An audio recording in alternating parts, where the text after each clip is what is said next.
Dear Papa Dudut, Happy Valentine's Day po sa inyong lahat. Gusto ko lang sanang ihabol ang love story ko para sa araw ng mga puso na sigurado akong inyong kagigiliwan. Papa Dudut, tawagin niyo na lamang po ako sa pangalang Shona. 37 years old na at dating hotel receptionist. Nakatira ako sa La Union at sa taong ito ay nakatakda na kaming lumipat sa Canada kasama ang aking unika iha. Bago pa man namin lisanin ang Pilipinas ay nais kong i-share ang kwento ko sa inyo.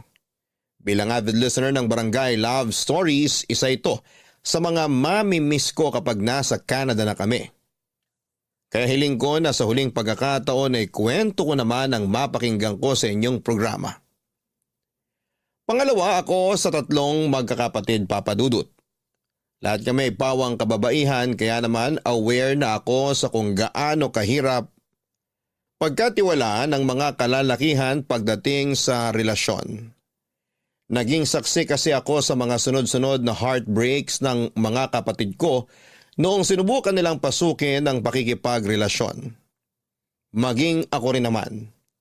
Dumaan na sa ilang heartbreaks at ang mga bagay na yon ang isa sa mga rason kung bakit mas natuto akong pumili ng mga lalaking papapasukin ko sa buhay ko. 3 beses akong nasaktan dahil nagmahal ako ng maling tao. Ang unang heartbreak ko ay noong nasa college ako kung saan ay naging side chick ako ng isang lalaking playboy nang walang kaalam-alam. Pangalawa ay isang office romance na akalain mong straight out of a K-drama.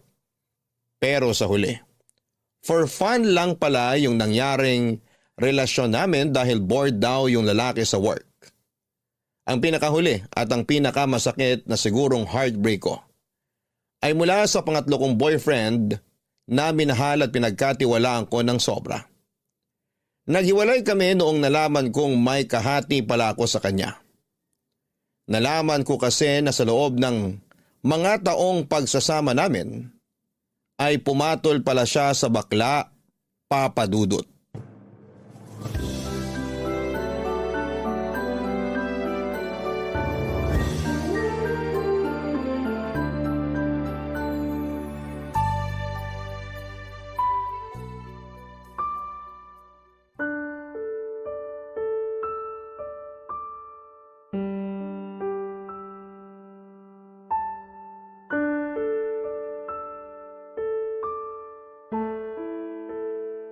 Shona, okay ka lang?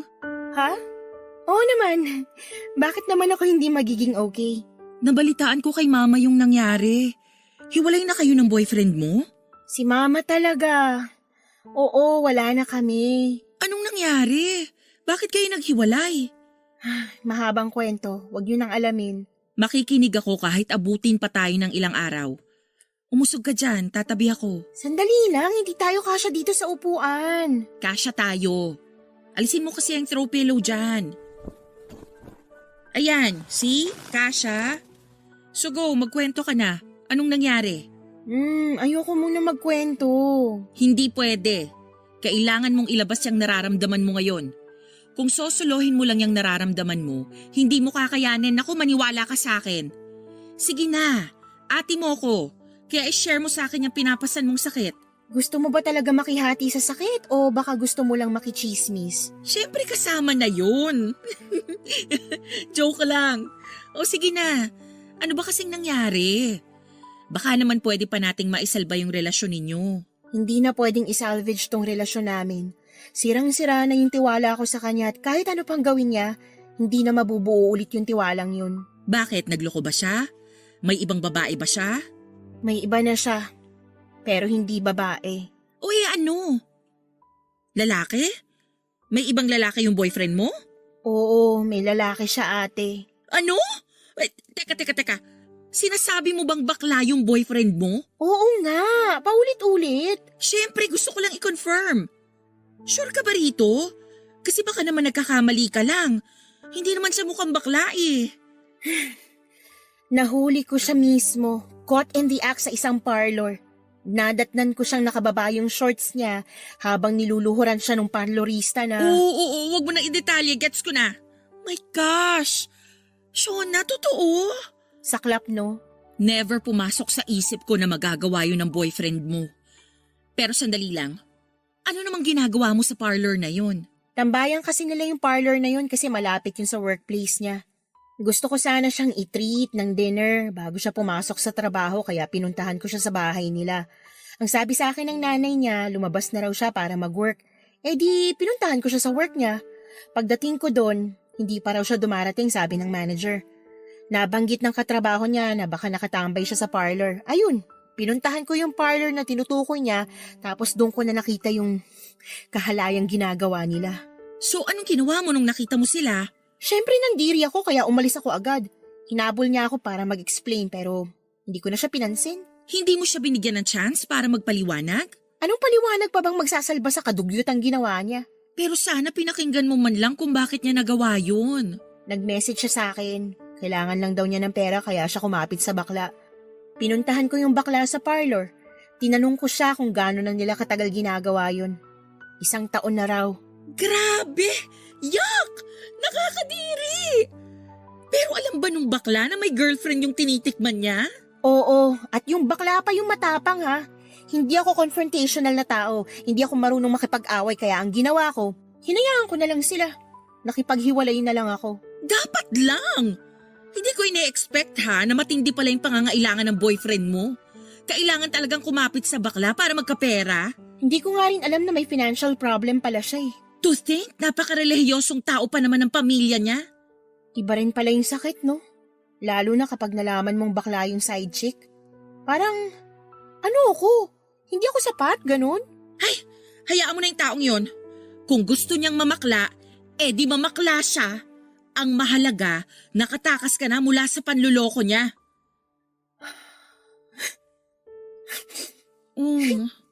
Sige, iyak mo lang yan. Ang hirap maloko. Parang wala lang sa kanya yung 5 years na pinagsamahan namin. Ganun lang kasimple yun para sa kanya. Kaya niyang sirain yung relasyon namin para lang sa pera. Kung mas mahalaga ang pera para sa kanya kesa sa'yo, hindi kanya deserve. Masakit pero ang mahalaga ngayon, wala nang taong nanluloko sa'yo. Mahirap tanggapin na natapos bigla yung 5 years ng pagsasama nyo. Pero it's for the better, maniwala ka.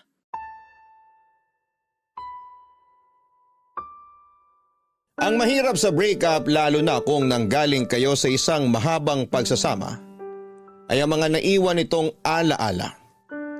Hindi masakit na hiwalay na kayo, masakit dahil patuloy mong naaalala ang masasayang memories na pinagsamahan ninyong dalawa.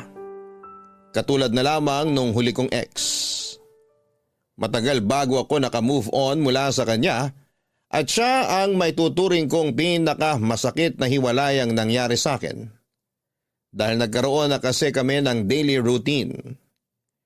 Nagtatrabaho siya bilang graveyard shift sa isang fast food at pagkatapos ng duty nito ay lagi niya akong tinatawagan sa umaga para gisingin ako.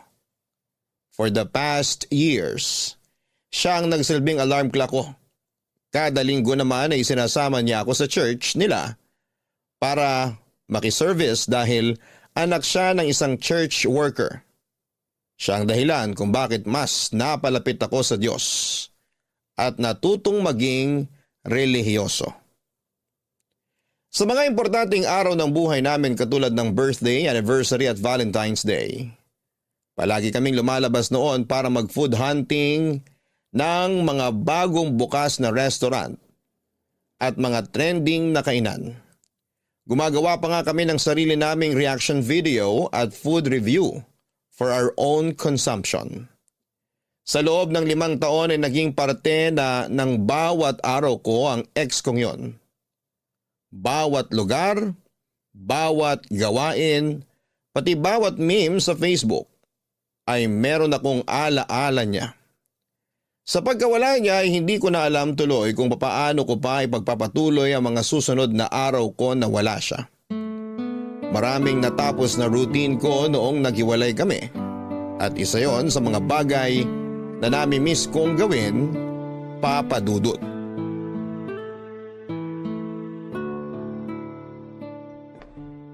Ate, nandito ka ba sa kusina? Shona, sakto, halika rito. Bakit? Maupo ka, may ipapakita ako sa'yo. Ano naman to? Anong gagawin ko dyan sa magazine? Check mo sa page 15. May mga bagong sikat na hairstyle dyan na pwede mong pagpilian. Baka gusto mong magpagupit. Bakit naman ako magpapagupit? Siyempre, broken ka. O hindi ba kapag broken tayong mga babae, ang unang ginagawa natin para ipakita na naka-move on na tayo mula sa past relationship natin ay magpagupit?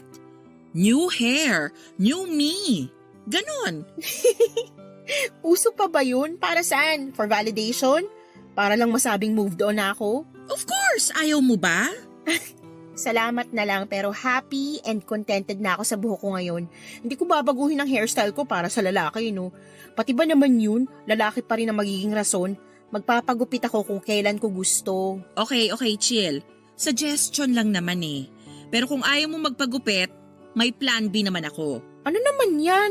Ikaw talaga ate, dami mong pakulo. Supportive ate lang. O, diyan ka lang ha. Kukunin ko lang dito sa microwave yung niluluto ko.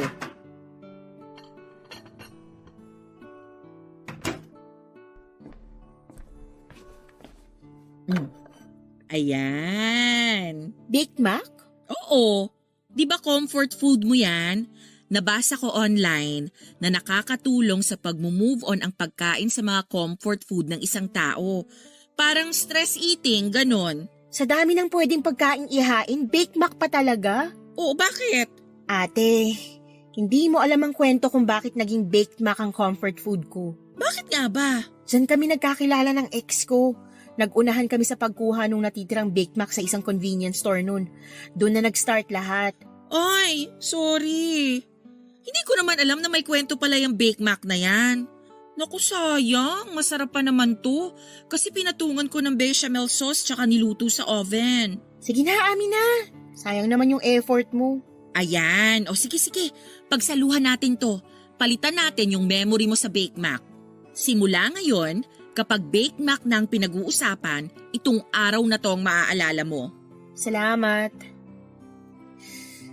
Ate, may tanong ako sa'yo. Oh, ano yon? Paano ka nakalimot mula sa heartbreak mo nun?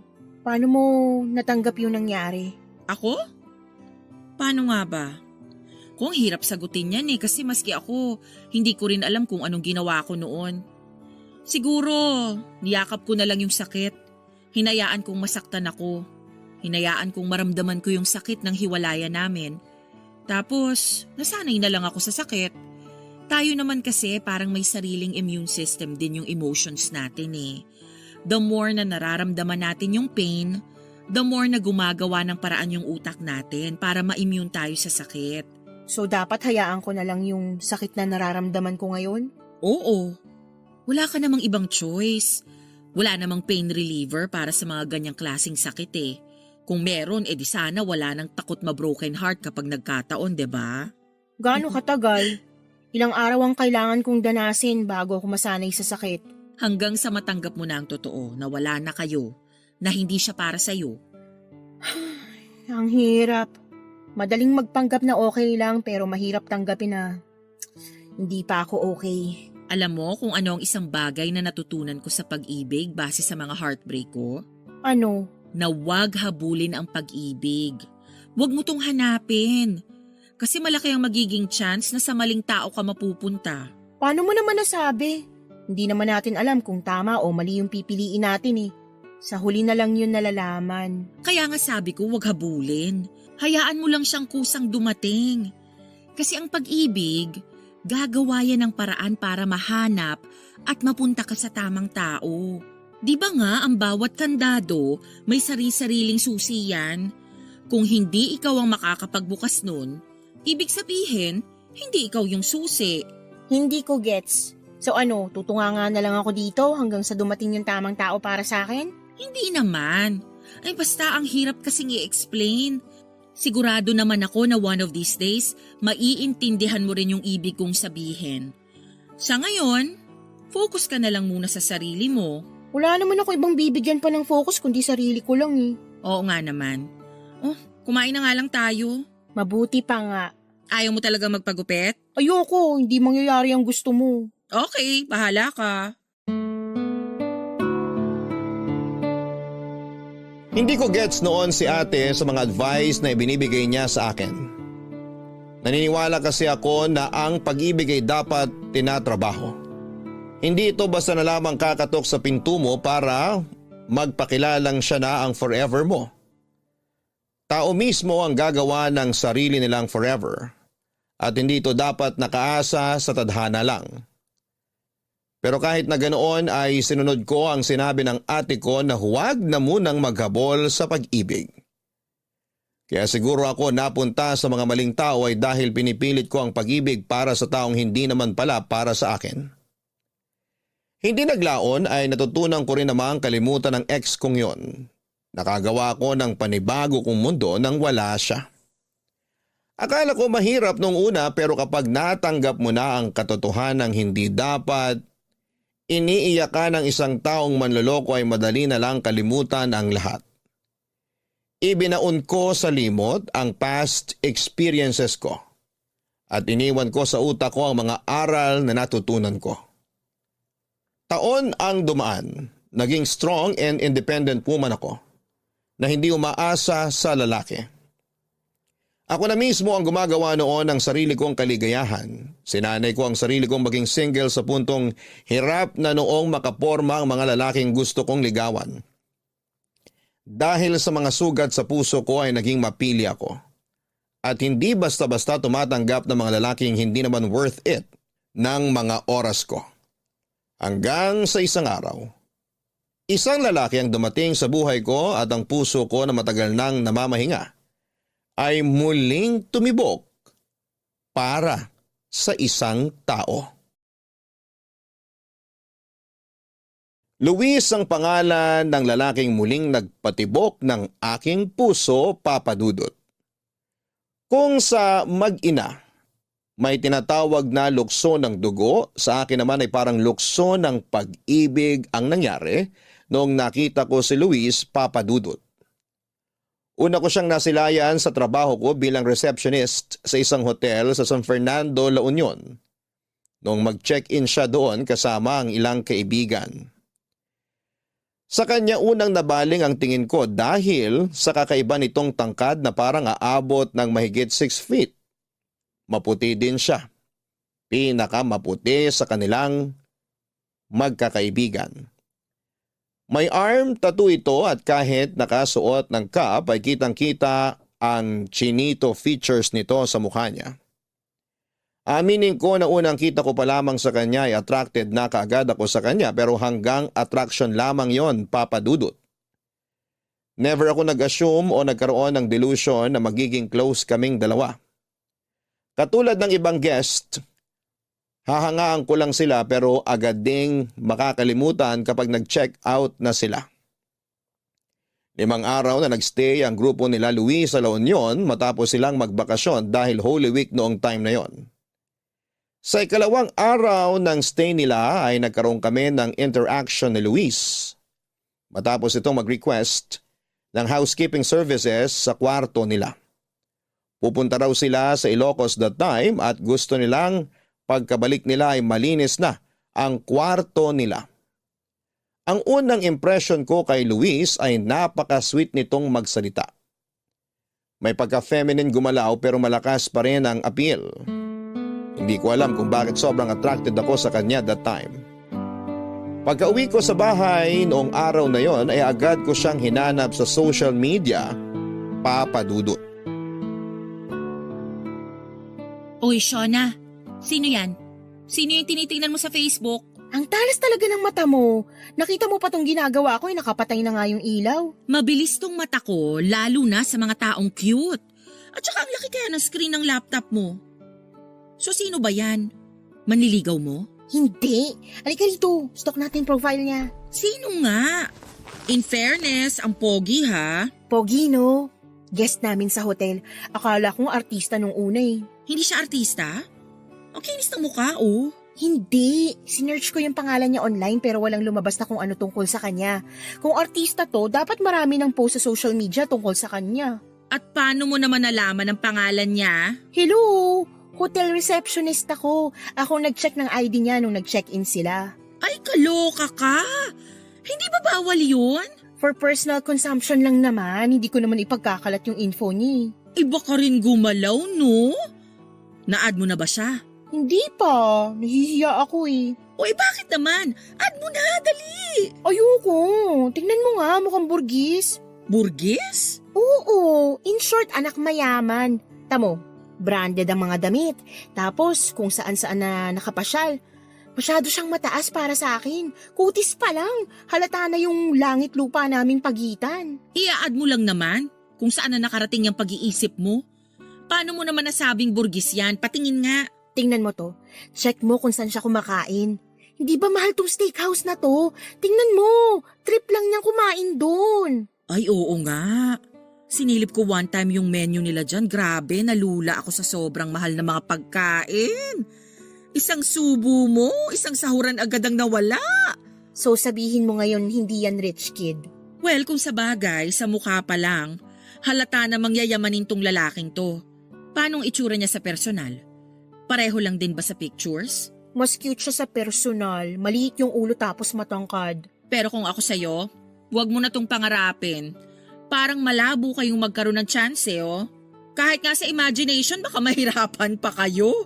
Sira! Hindi ko naman yung pinapangarap. Na-curious lang ako sa kanya, kaya ako napastok. Pero aminin mo, umaasa ka no? Kung makapagsalita, ikaw din naman napogian sa kanya eh. Napugian lang pero hindi naman ako naging delulu agad. Ako rin naman. Asus, kunwari ka pa.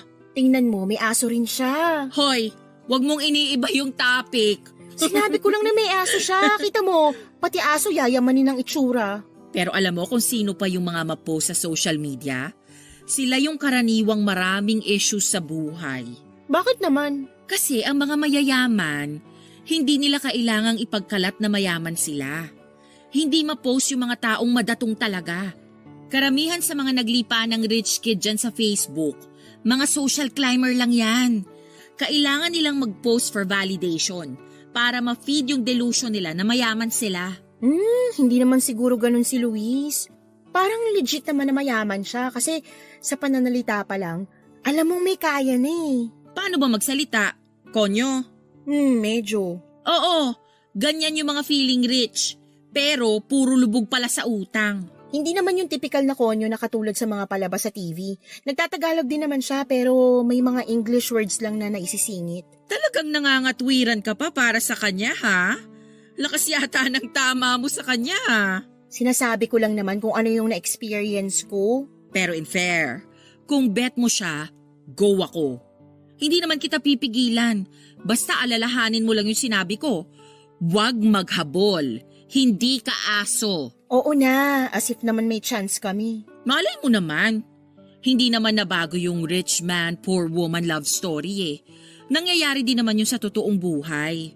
Ano, add ko na ba? Kasasabi lang na huwag maghabol eh. Hindi naman yun paghahabol. Paano kami magkakakilala kung hindi ko siya i-add? Destiny will provide a way. Maghintay ka lang. 5 days lang talaga sila rito at nangangalahati na sila. Paubos na yung time ko. Bahala ka. Basta sinabihan na kita. Tuwing naka-duty ako ay para akong tagahanga noon na laging nakaabang sa lobby ng hotel at umaasang makikita ko ulit si Luis. Nakabantay din ako sa telepono dahil baka bigla siyang tumawag para mag-request ng kung anuman ang kailangan nila. Nag-overtime pa nga ako noon sa trabaho para lang maabangan ko ang grupo nila. Kaso nga lang sa mga sumunod na araw ay hindi ko na ulit nakita pa ang anino nito. Lagi kasi siyang nasa labas kasama ang mga kaibigan nito at saka na lamang sila umuuwi sa hotel kapag gabi na para matulog, maligo at magpahinga. Naintindihan ko naman yon dahil nasa La Union sila para mag-relax at mamasyal. Hindi para mamalagi sa hotel nila. Akala ko noon ay hindi na ulit kami magkikita ni Luis, kaya itinuon ko na lamang sa iba ang atensyon ko. Actually, nawala rin siya sa isipan ko simula noong hindi ko na siya nakita pa. Isa pa ay hectic noon ang schedule namin dahil nga sa pagdagsa ng mga turista gawa ng Holy Week. Ang hindi ko inaasahan, pagtatagpuin din pala kami muli ng panahon dahil sa huling araw nila sa kanilang bakasyon. Pauwi na ako sa trabaho ko noon at inaantay si Ate Cindy para sunduin ako. Noong nagkita ulit kami ni Luis. Umuulan noon at wala akong maparang tricycle na masasakyan kaya nagpasundo ako kay Ate Cindy. Habang nanonood ako ng video sa phone ko, isang grupo ng magkakaibigan ang dumating. Napalingon ako sa kanila dahil medyo maingay sila. Biglang tumibok ng mabilis ang puso ko noong ma-realize ko kung sino sila.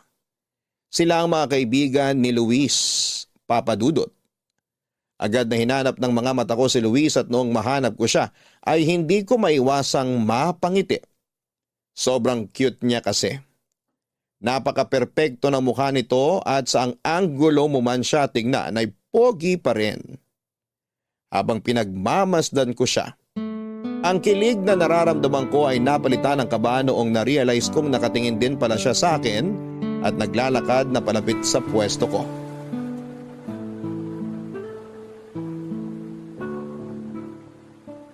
Miss, pwede ba mag-smoke dito? Ha? Yes. Oh, pwede. Pwede ka mag-smoke dito. Thanks. Wait pala. Doon ka na lang po siguro sa gilid, sir. Baka mapagalitan tayo ng guard kapag nakita ka niya. Nandito kasi tayo sa may entrance. Okay, sorry. Pwede na ba ako dun banda? Dito na lang po kayo. May alam akong spot na tago. Okay. Sunod po kayo sa akin. Malayo ba? Hindi naman po. Dito lang po sa may gilid. Kahit dito na po, pwede na. May mga halaman naman dyan eh. Hindi ka na makikita. Wala ba kayong smoking area? Wala po eh. Minsan nga, dyan na lang sa gilid-gilid naninigarilyo yung iba. Naiwan po yata kayo ng mga kaibigan nyo. Pumasok na sila. It's alright. Nagpaalam naman ako sa kanila na mag-smoke lang ako saglit. Kailangan ko to kasi napagod ako sa pinuntahan namin eh. Mukhang marami po kayo napasyalan ngayon ah.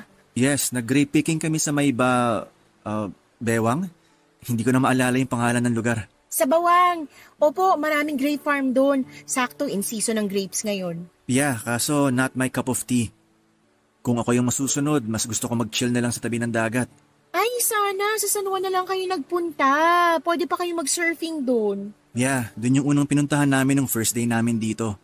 Kaso yung ibang friends ko gustong libutin tong buong La Union. No choice naman ako kasi iisa lang yung ride namin. Sa bagay. Mahirap nga rin namang magsulo, lalo na kung iba yung gustong gawin ng majority ng group. I know. Kaya nga mas gusto ko talaga mag-solo na lang kapag namamasyal ako. I can do whatever I want kapag mag-isa lang ako eh. Pero hindi ba malungkot kapag mag-isa ka lang na nagta-travel? Hindi naman. Kung nasanay ka na mapag-isa, hindi yun issue. Actually, mas na-enjoy ko nga yung travels ko kapag mag-isa lang ako. Walang inaantay, walang kahati sa decisions, etc. Pwede kong gawin lahat ng gusto kong gawin whenever I'm alone. May point nga naman. Pero ako kasi, masanay ako na may kasama ako, lalo na't bopols ako pagdating sa mga direksyon. May mga online maps naman. Sa panahon ngayon, mahirap nang maligaw. Tsaka kapag traveler ka, madali lang maghanap ng lugar kapag marunong ka makipag-usap sa locals. Ayun yung problema. May social anxiety ako minsan eh. Talaga? How come naging hotel receptionist ka kung may social anxiety ka pala? Nasanay na lang din. Tsaka, hindi naman to yung original na buhay na gusto ko sana eh. Ito lang yung available na trabaho noon, kaya ito yung pinasok ko. Hindi nga related sa hotel industry yung course na tinapos ko eh. So you mean hindi ka nag-HRM or any hotel-related na course? Hindi. Computer science ang tinapos ko. Anong nangyari? Gaya ng sabi ko, ito yung available na trabaho. Tapos, nagtagal naman na ako, kaya tinuloy-tuloy ko na. I see. Sorry, yung ate ko tumatawag. Go ahead. Mauna na rin ako. Baka hinahanap na ako ng mga kasama ko. Okay, sige po. Bye! Bye. Hello, ate. Nasaan ka na? Kanina pa ako nag-aantay dito sa tapat ng hotel. Ate naman, wrong timing ka eh. Aba, ikaw tong nagpapasundo tapos ako pa yung wrong timing? Hindi, hindi. Ganito kasi yun. Kausap ko si Luis ngayon lang. Luis? Yung pogi sa Facebook na ini-stalk mo? Oo, siya nga. Nagyosi siya tapos sinamahan ko siya. Nagtsikahan kami. Shala! Kirengking ka talaga. Uy, wala akong ginawa. Siya yung kusang lumapit, FYI. Talaga? O ano namang pinag-usapan nyo? Basta kwento ko sa'yo mamaya. Sandali lang, pupunta na ako dyan. Antayin mo ako. Dalian mo, gutom na ako.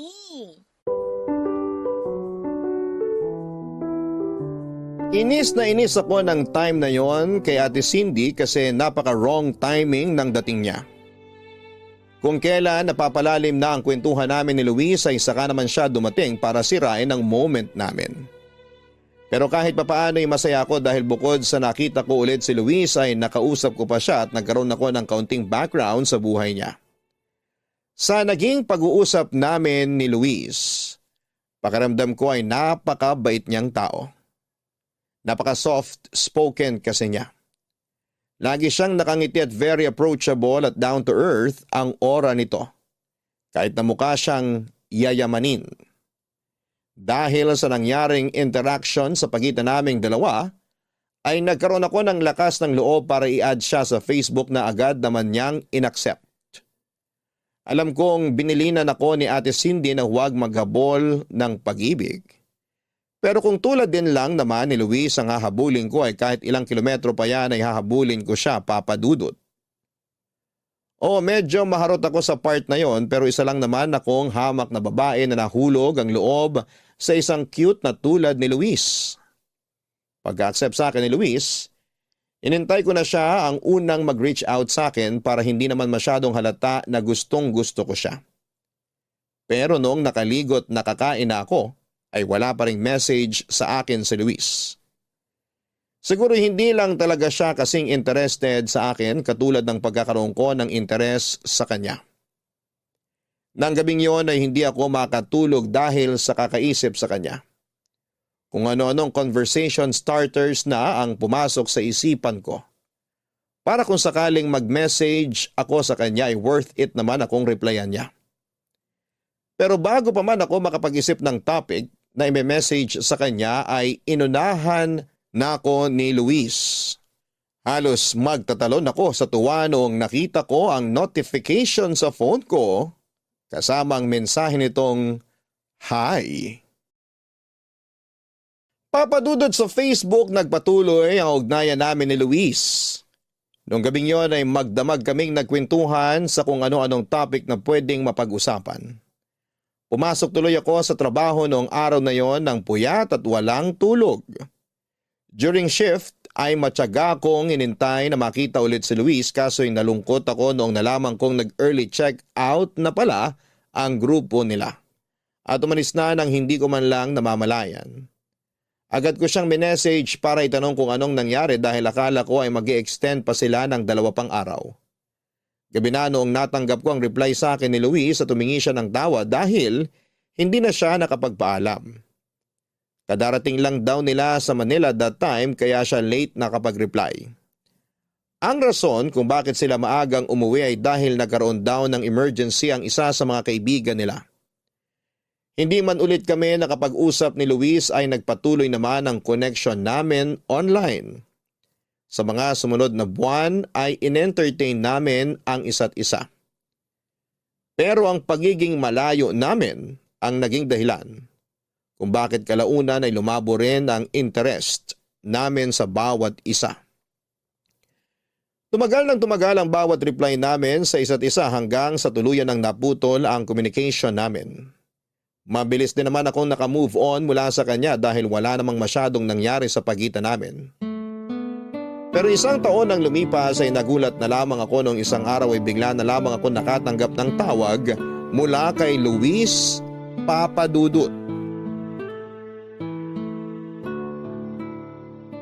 Grabe, sa panahon ngayon, sobrang hirap na talagang i-maintain yung magandang relationship, no? Oo nga eh. Hindi ko in-expect na maghihiwalay din pala yung celebrity couple na yun.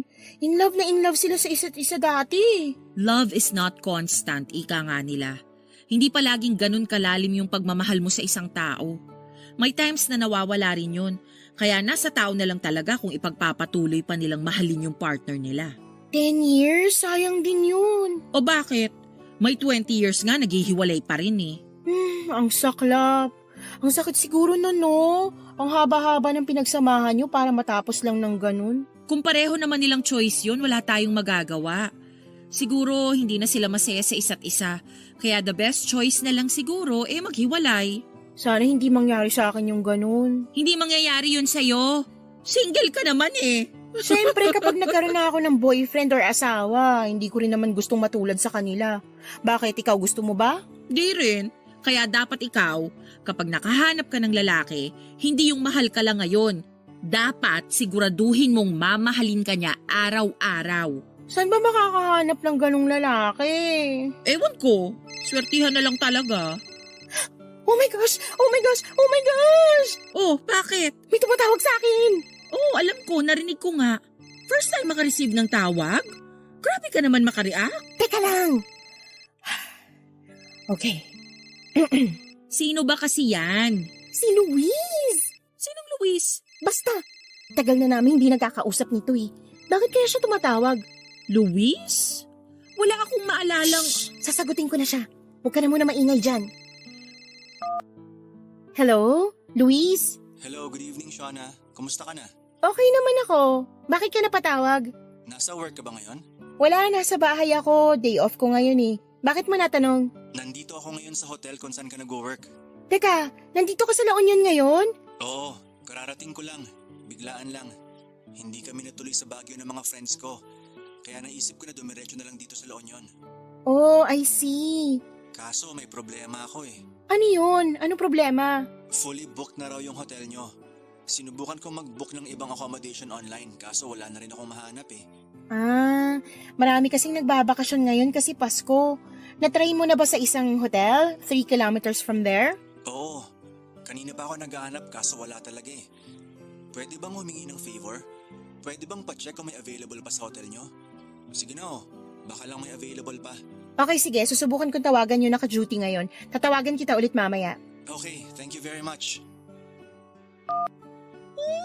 Oh my gosh! Nandito si Luis! Sino ngang Luis? Ipakilala mo naman sa akin. Si Luis, yung cute guy na guest ko noon last year. Hindi mo na maalala? Yung Borgis? Oo, siya nga. Ay, sosyal. May contact pa pala kayo. Actually, hindi na kami nag-uusap kaya nagulat nga ako ngayon nung bigla siyang tumawag. Naalala niya pa pala ako hanggang ngayon. O bakit naman daw napatawag? Ano raw ang kailangan? Wala siyang mapag-check-in na hotel. Nagpapatulong siya sa akin. Kaya ka naman pala naalala kasi kailangan ng tulong. Kailangan man niya ng tulong o hindi, ang mahalaga, naalala niya ako. Ay, diyan ka na muna. Tatawag lang ako sa hotel. Talande. Malaki ang ipinagbago ni Luis simula nung huling pagkikita namin. Wala na akong update sa kanya noon at madalang din naman siyang mag-post sa Facebook niya kaya nagulat ako sa bagong itsura nito. Kung noon ay very soft boy ang itsura nito, noong time na magkita kami ulit ay rugged look na siya. Tinubuan ng mga balbas ang mukha nito pero kahit ganoon ay hindi pa rin naman siya dugyot tignan. Malinis pa rin ang dating nito at sa katunayan ay mas nakadagdag pa ng apilyon para sa kanya. Mas lumaki din ang katawan nito na halatang hinulma sa gym. Sa mahigit 1 taon na hindi ko siya nakita ay napakalaki na kaagad ng ipinagbago niya. Kumpara na kung ano noon ay ganun pa rin hanggang noong time na yon. Papadudot dahil Pasko ay maraming bakasyonista sa La Union noong panahong yon. Kaya kahit na anong pakiusap ko sa management ay wala talagang available room sa hotel namin. Ang ginawa ko ay ginamit ko na lamang ang connection ko para ihanap siya ng matutuluyan. May isang hotel kaming nakita na fully booked na rin pero may isang room sila na magiging available na kinabukasan.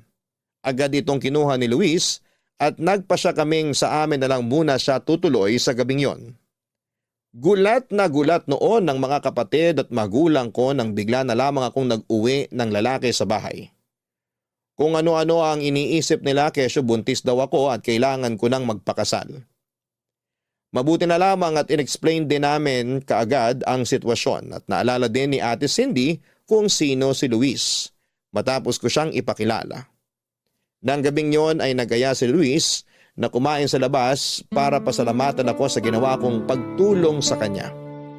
Pagkatapos namin kumain ay nagpunta kami sa tabing dagat para magpahangin.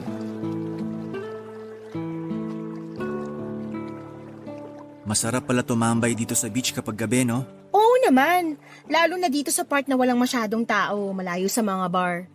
Tahimik, masarap sa pakiramdam. First time ko lang magpunta sa dagat ng gabi.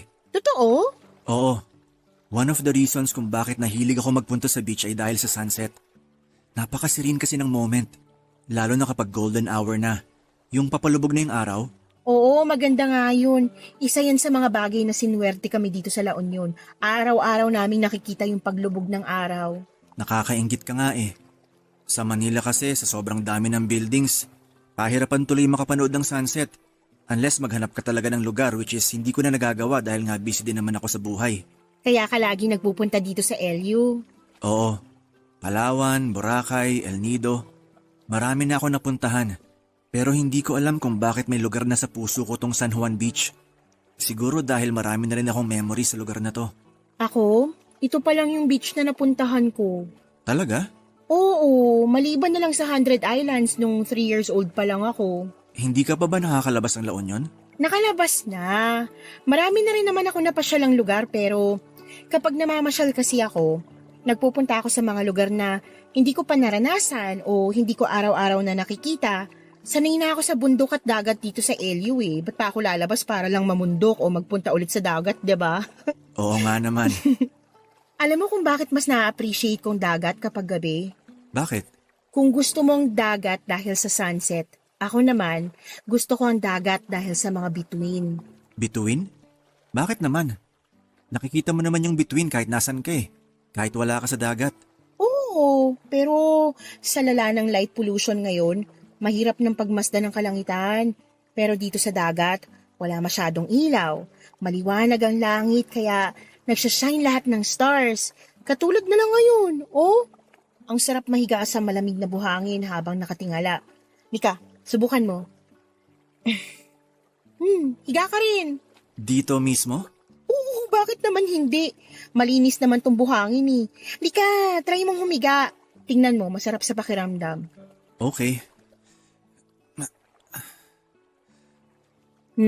Ano pakiramdam? Wow. Sabi sa'yo eh. Bigla ko tuloy na miss yung family ko. May core memory ako ng ganito eh. Nakikita mo yung 3 magkakatabing stars doon? Saan? Diyan sa may right side mo. Ah, oo, nakikita ko na. Yan yung Orion's Belt. Favorite star ko yan eh kasi it reminds me of my family. Yan yung last memory ko with them nung buo pa kami. Bakit? Nasaan ba sila ngayon? Yung mother ko nasa Canada. May sarili na siyang family doon. Yung father ko naman, may sarili na ring pamilya. I think nasa Cebu sila ngayon. Ah, so mag-isa ka na lang ngayon? Kasama ko yung brother ko. May contact pa rin naman kami kay mama. Actually, plan niya kaming kunin sa Canada one of these days. Doon na kayo titira? Oo, pero hindi pa sa ngayon. Marami pa akong gustong gawin dito eh. Tulad naman ng ano? Basta, marami pa. Di pa ako ready na iwan tong Pilipinas. Lalo na tong La Union. Baka gusto mo mag-extend ka ng stay mo rito. Ako magiging tour guide mo para masulit mo yung bakasyon mo. Talaga? Oo naman. Kung gusto mo nga, dito ka na rin mag-celebrate ng Christmas eh. Actually, magandang idea nga yan. Pwede ako mag-extend until Christmas. Total, naka-leave naman ako sa work ko ngayon. Kapag nag-extend ka, iuwi kita sa bahay. Doon ka magpapasko sa amin. Sige, deal. Mag-extend ako rito. Ang bilis mo namang mag-decide.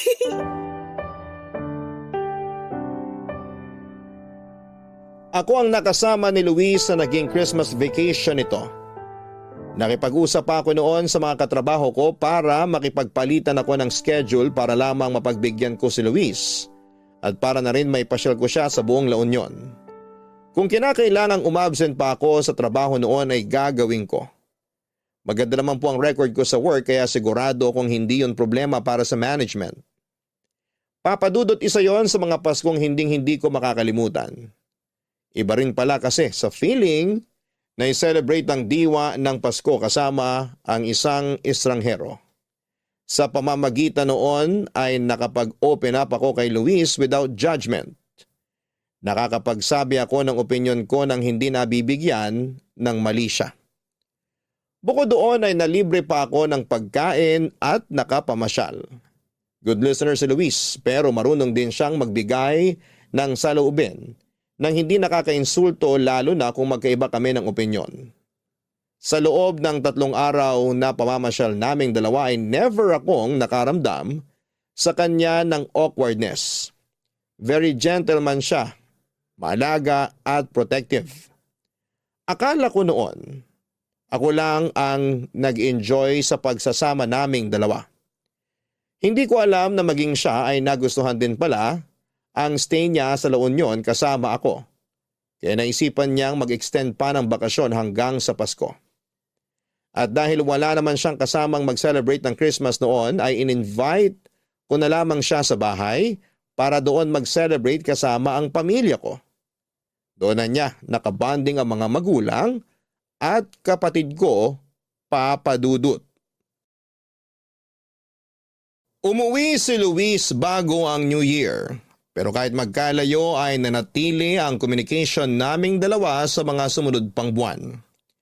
Hanggang sa ang pagkakaibigan naming dalawa ay na-develop sa pag-iibigan. Hindi na lang attraction ang naramdaman ko sa kanya noon dahil cute siya. Kundi may feelings na rin itong kasama dahil sa napakaganda nitong personality. Hindi siguro kayo maniniwala, Papa Dudut, pero ako po ang unang nag-confess kay Luis ng pagmamahal ko sa kanya. Pinag-usapan naming dalawa kung gaano ba kami kaseryoso sa nararamdaman namin para sa isa't isa. At kung kakayanin ba naming magkaroon ng long-distance relationship.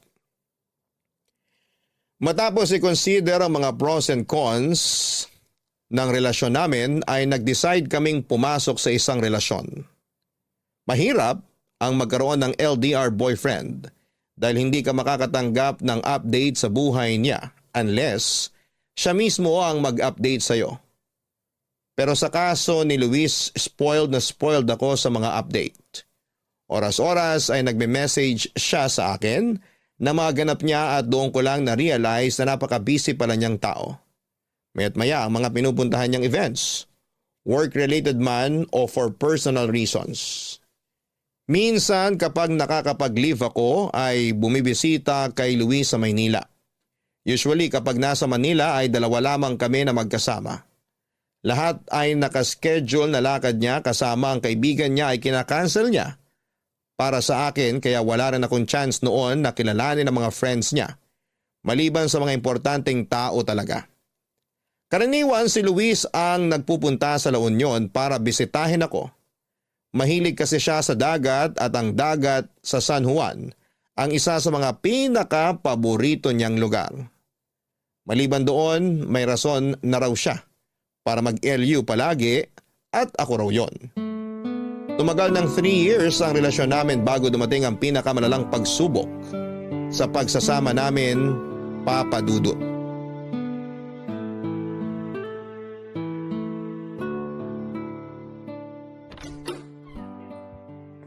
Shona!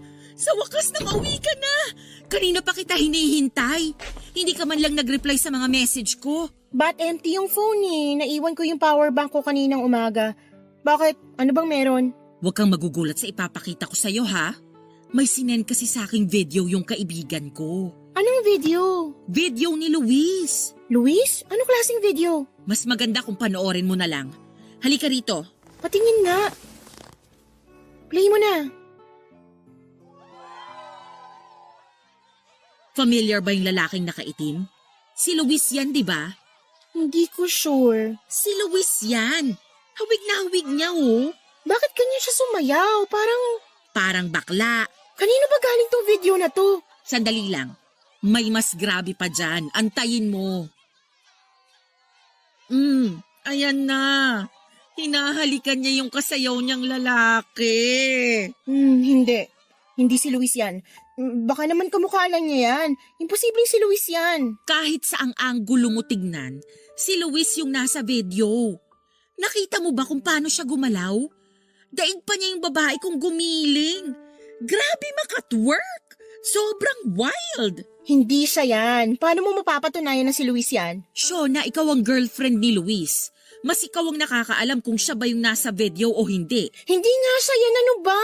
Mas magaling ka pa sa akin eh. O wag kang magalit sa akin. Tinutulungan lang kita para hindi na ulit masaktan yung puso mo. So anong gusto mong palabasin? Nabakla si Luis? Ano ba yung nakita mo sa video? May kasayaw siyang lalaki, di ba? Mas malambot pa sa sex bomb yung katawan niya kung sumayaw. Ang malala, hinalikan pa niya yung kasayaw niya sa harap mismo ng mga tao. Ano sa tingin mo, hindi ba bakla yung ganung asta? Hindi lang yung simpleng halik, Shona. Nilaplap niya yung kasama niya. Tama na! Oh sorry, nadala lang ako. Hindi ko rin naman inaasahan na ganun pala yung boyfriend mo eh. Saan mo nakuha yung video na yan? Sinento sa akin ng kaibigan ko nung college. Naging kaibigan daw niya si Luis nung nasa Maynila pa lang sila. Nagkakilala sila sa bar. O hindi ba mahilig din mag-bar si Luis? Hoy, Shona! Sandali, nag-iisip ako. Pinoproseso pa ng utak ko yung napanood ko. Kung gusto mo, ikaw na lang mismo makipag-usap sa kaibigan kong yon. Kaya raw niyang magbigay ng pruweba na si Luis nga yung nasa video. Bakla ang boyfriend ko? Bakit? Anong klaseng trip to? Pinaglalaroan ba ako ng tadhana? Binigyan ako ng ex na namamakla tapos ngayon, boyfriend na bakla? Siguro mas makakabuti kung si Luis na lang mismo ang kausapin mo tungkol dyan. Mas maganda yung maliwanagan ka. Kung totoo mang bakla siya, bakit ngayon ko lang nalaman? Paano niya naitago yun sa akin? Eh hindi naman kasi ganun kadaling malaman ang sexualidad ng isang tao eh. Masyadong komplikadong bagay na yan. Kasi ang sexuality, hindi naman yan black and white lang. Kaya nga rainbow ang kulay nila, di ba? Kaya nga LGBTQIA+ ang tawag sa komunidad nila dahil maraming klase yan. At kung ano man si Luis sa mga letrang yan, yun ang dapat mong alamin. May mga bakla na halata, may mga bakla na hindi mo aakalaing bakla. Nasa kanya-kanyang gender expression nila yan. Pero kitang-kita sa video kung anong klase siyang bakla. Mas malandi pa siyang sumayaw kaysa sa akin eh. Ibig bang sabihin no, nagpapanggap lang siya sa loob ng mahigit 3 taon na pagsasama namin? Isang video lang yung napanood natin. Katulad nga ng sinabi ko, mas mabuting siya na lang ang kausapin mo mismo tungkol dyan. Tsaka para na rin sa... teka, saan ka pupunta? Sa kwarto. Hindi nagpa-function ang utak ko ngayon. Gusto ko na lang muna mapag-isa. Nandito lang ako kung gusto mo nang makakausap.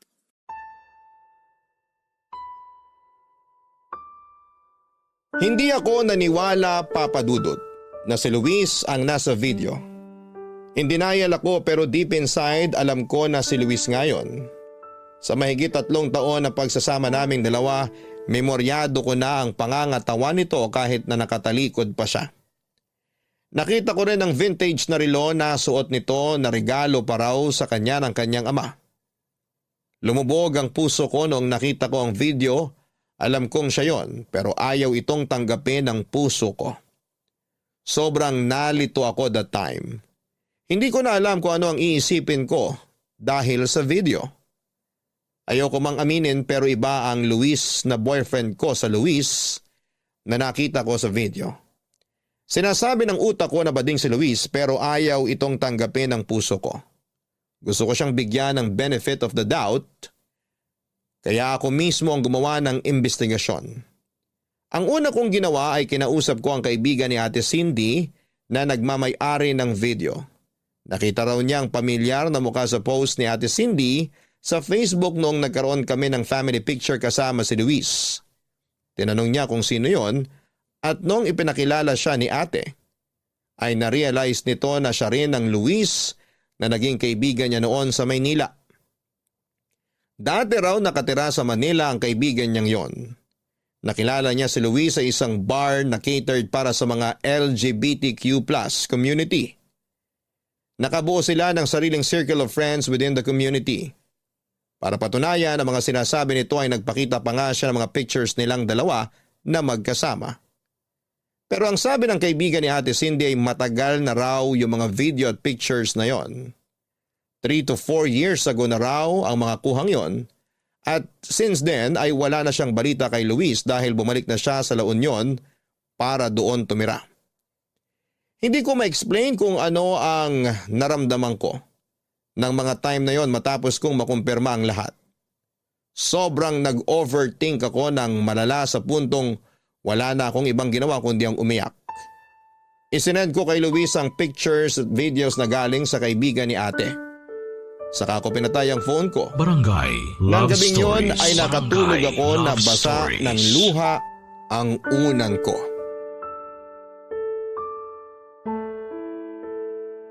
O Shona, hindi ka pumasok ngayon? Day off ko ngayon. Oo nga pala. Kumusta ka na? Sabay-sabay Nag-usap na nating ba kayo ni pakinggan Luis? ang iyong Hindi kwento pa, ng pero pag-ibig, sinabi ko na sa kanya na buhay alam at ko ng pag-asa. totoo. Ipadala Sinend lang ko sa sa kanya yung video at mga barangay picture na pinadala sa akin ng lovestories@yahoo.com. Anong sabi niya? Hindi ko Nagustuhan alam. ng iyong napakinggan? Pagkatapos Ituloy ko yan i-send yun via sa kanya live kagabi, stream nag-off sa ako ng phone. Hanggang ngayon hindi ko pa rin binubuksan yung phone www.gmanetwork.com/radio. ko. Kaya naman pala message siya ng message sa akin kagabi pa eh. Nag-message siya sa'yo? Oo, pero hindi ko sinin yung mga message niya. Tumawag din siya pero hindi ko sinagot. Naisip ko na mas mabuting wag na akong makisali sa gulo ninyo.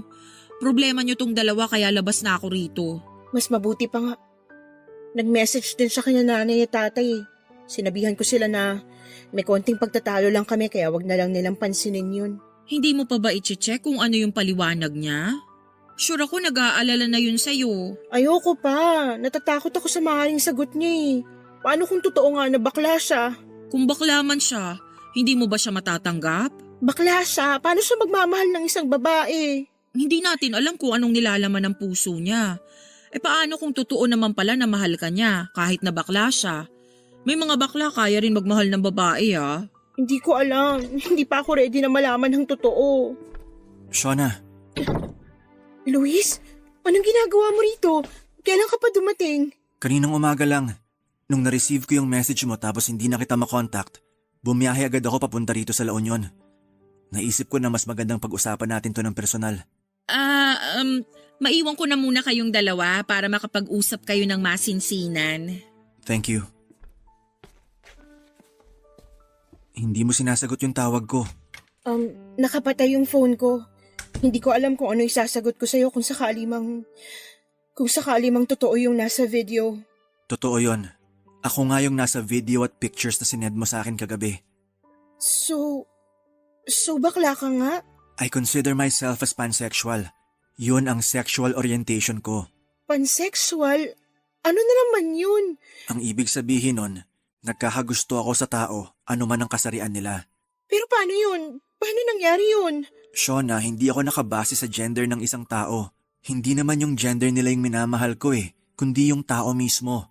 Whether babae ka man, lalaki, lesbian, trans, kung gusto kita, gusto kita. At ngayon, ikaw yung gusto ko. Ikaw yung mahal ko. Yung lalaki sa video na hinalikan mo, nakarelasyon mo rin ba siya? Oo, ex ko siya. Kasama ko siya noon nung nagbakasyon kami rito nung Holy Week. Siya rin yung reason kung bakit hindi natuloy yung Baguio trip namin noon at mag-isa ako nagbakasyon dito sa La Union nung Christmas. Naghiwalay kami. Ibig sabihin nung nagpasko ka sa amin, kahihiwalay nyo lang nung ex mo? Hindi. Siguro 4-5 months na kaming hiwalay that time. Kung iniisip mo man na ginawa kitang rebound noon, hindi yun yung kaso. Naka-move on na ako sa kanya bago pa man tayo naging close. Shona, alam kong pinagdududahan mo ako ngayon at naiintindihan ko kung bakit. Pero sana wag mong pagdudahan yung pagmamahal ko sa'yo kasi totoo tong nararamdaman ko. Bakit hindi mo sinabi sa akin na ganito ka pala? Hindi ko naman inakala na issue pala yun Para sa akin kasi wala lang yun. Wala lang yun para sa'yo, pero para sa akin big deal yun. Ang hirap lang isipin na yung boyfriend ko may ex na lalaki. Ang hirap tanggapin. Shona, sana naman lawakan mong pag-iisip mo.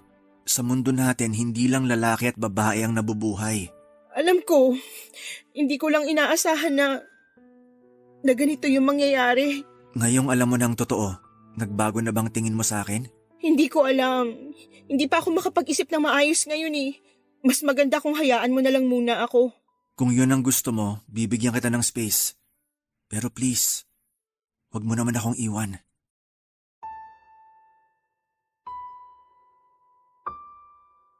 Bumalik sa Maynila si Luis nang hindi naaayos ang pagkakaintindihan naming dalawa. Hirap pa akong tanggapin noon ang katotohanan na bakla ang boyfriend ko. Gusto man niyang magstay pa noon sa La Union noon, ay kinakailangan niyang bumalik kaagad dahil sa trabaho niya. Ganon pa man, kahit galit ako sa kanya, ay hindi tumigil si Luis sa pagpapaliwanag ng side niya. Sinuyo niya ako ng sinuyo at mas lalo niyang pinatunayan sa akin sa mga sumunod na linggo ang pagmamahal niya para sa akin. Oo, Papa Dudut, galit ako sa kanya dahil itinago niya mula sa akin ang totoo, pero sa kabila ng galit kong yon, ay nanatili pa rin ang pagmamahal ko kay Luis. Hindi nagtagal ay unti-unti ko rin namang natanggap ang katotohanan. Bakla si Luis at mahal ko siya kahit na ganon man ang kasarian niya. Tanggap ko ito dahil ganon naman talaga ang pag-ibig. Hindi ito namimili ng itsura, estado, edad at kasarian. Ang importante ay pareho naming mahal at ginagalang ang isa't isa. Nagpatuloy ang relasyon naming dalawa ni Luis. Pagsapit ng 4th anniversary namin ay kinailangan na noon nilang mag-migrate sa Canada kasama ang kapatid nito. Bago siya umalis ay nagpakasal kaming dalawa at nangako siya sa akin na pagdating ng panahon ay kukunin din niya ako sa Canada. Papa Dudut, ibang LDR na pareho kayong nasa Pinas kesa sa LDR na nasa magkaiba kayong bansa. Mas mahirap ito kesa sa naunang pagsasama namin, pero kahit na ganoon, ay siniguro ni Luis na never magkakaroon ng puwang sa isipan ko ang pag-aalala at pag-overthink. Once every other year ay ginagawa ni Luis ang lahat para makauwi sa Pinas para bisitahin ako hanggang sa nagkaroon kami ng isang anak. Ngayong taong ito ay nakatakda na rin kaming umalis ng Pinas para tumira sa Canada kasama ang asawa ko, Papa Dudut. Ito ang kwento namin ni Luis. Sana'y napakilig namin ang inyong Valentines. Maraming salamat po, Papa Dudut, ang inyong forever kapuso at kabarangay. Shona. Mga kabarangay, tandaan na ang tunay na pagmamahal ay walang pinipiling kasarian. Maging bukas sana tayo sa pagkakaroon ng malayang pag-ibig at naway tanggapin natin ang lahat ng uri nito. Sapagkat sa huli, Dear Papa Dudut, sa mundong mapanghusga ay hindi na talaga maiiwasang pagtaasan ng kilay ng mga tao ang dalawang nagmamahalan na mayroong malaking age gap. Ganyan ang sinapit ko noong napamahal ako sa isang binatang 10 taon ang agwat mula sa akin. 35 years old na ako ngayon, samantalang 25 years old naman ang boyfriend ko. Tawagin na lamang akong Marie, samantalang Hari na lang ang itawag ninyo sa boyfriend ko. Isa po akong masahista sa Morato na mayroong madilim na nakaraan. Lumaki ako sa isang pamilyang walang magulang. Tanging ang lola ko lang ang nag-alaga sa aming magkakapatid noong kami musmos pa lamang. Aminado naman po ako noong kabataan ko ay talagang walang direksyon ang buhay ko. Dahil walang magulang na gumabay sa akin. Napunta ako sa mga maling tao. Nagkaroon ako ng mga kaibigang walang ibang ginawa kung hindi ang sirain ang buhay nila. Hindi po ako nakapagtapos ng pag-aaral dahil mas pinili ko ang barkada ko noon kesa sa edukasyon. Dahil sa barkada ay natuto akong magbisyo. Nalulong ako sa ipinagbabawal na gamot at ilang beses na rin po akong hinuli ng mga pulis dahil sa panggugulo. Pero nagbago ang lahat noong namatay ang lola ko. Naiwan sa akin ang responsibilidad na alagaan ang mga nakababata ko pang kapatid. Sa edad na 22 ay naging taga-silbi ako sa karinderya. Naging waitress ako sa bar, naging kasambahay at naranasan ko ring maging ticket seller sa isang terminal ng bus. Lahat ng iyon ay ginawa ko para sa mga kapatid ko. Hanggang sa isang kaibigan na nagpasok sa akin sa isang massage parlor. Inaral kong maging massage therapist. At simula noon ay doon na po ako nagtrabaho hanggang sa kasalukuyan. Doon ko na rin po nakilala si Harry.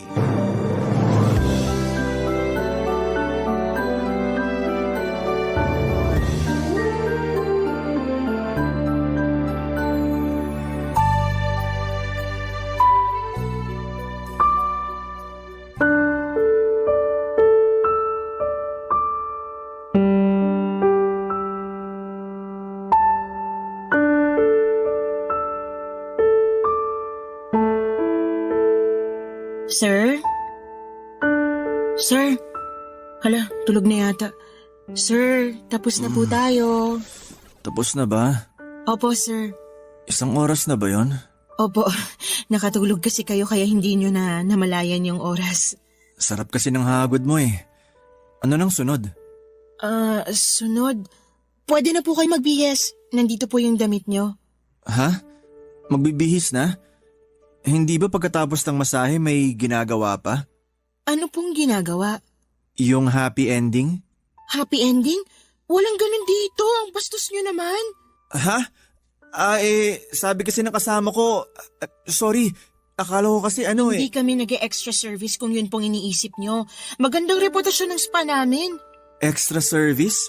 Hindi, sorry. Nagkaroon lang siguro ng misunderstanding. Misunderstanding daw. Ang sabihin nyo, manyak kayo, manyak. Nagpunta kayo rito para magpamasahe, hindi para mangmanyak ng therapist. Hindi naman sa ganun. Ganito kasi yung nangyari. Sandali lang mag-i-explain ako. Hindi ako manyak, okay?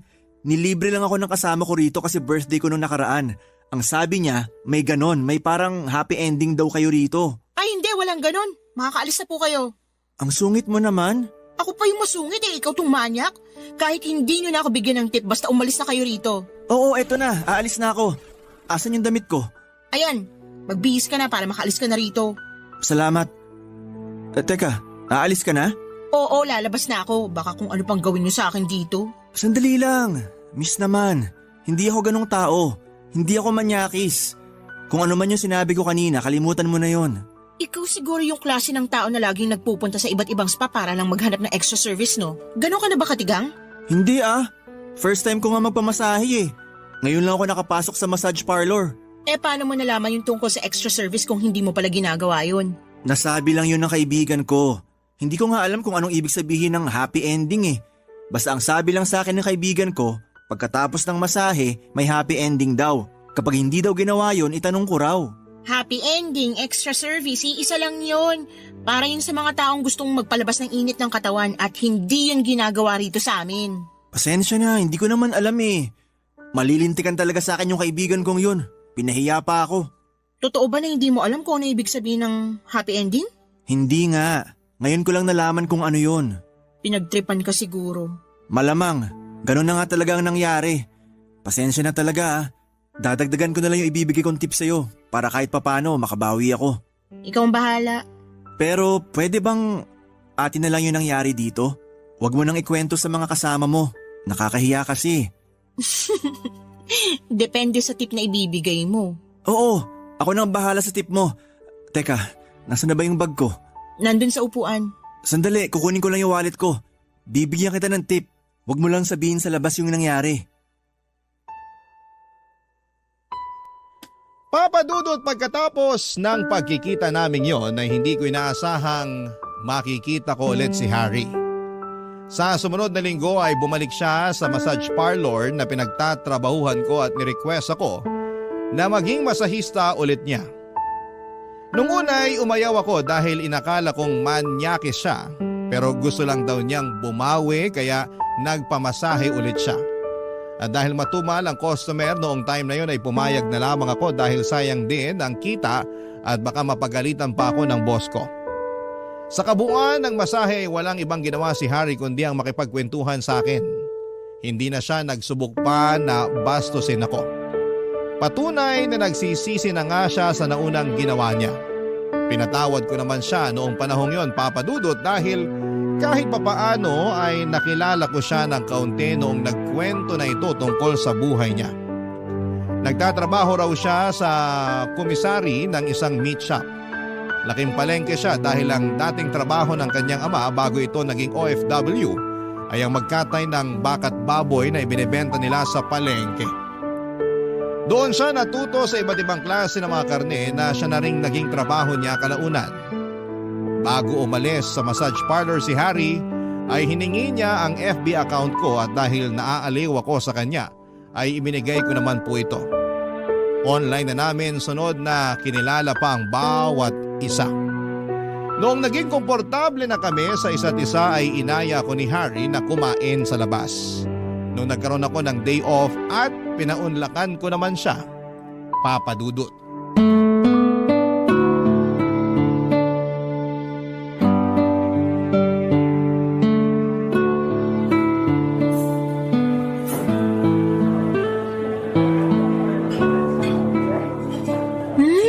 parang first time ko lang yatang makatikim ng pagkain sa lugar na to ah.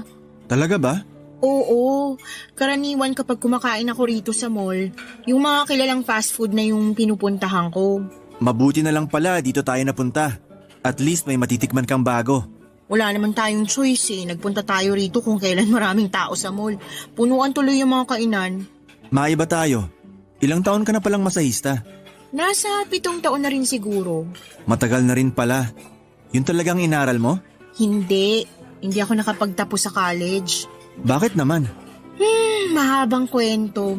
Sabihin na lang natin na suwail ako nung kabataan ko kaya hindi naging magandang takbo ng buhay ko nun. Pero ngayon, Syempre hindi na. Nagbago na ako simula nung namatay yung lola ko. No choice naman ako eh. Ako yung pinakamatanda sa aming magkakapatid kaya ako yung naghanap buhay.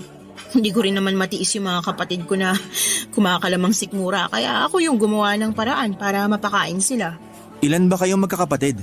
3. Wala rin silang tinapos pero may kanya-kanyang trabaho at buhay na yung mga yun ngayon.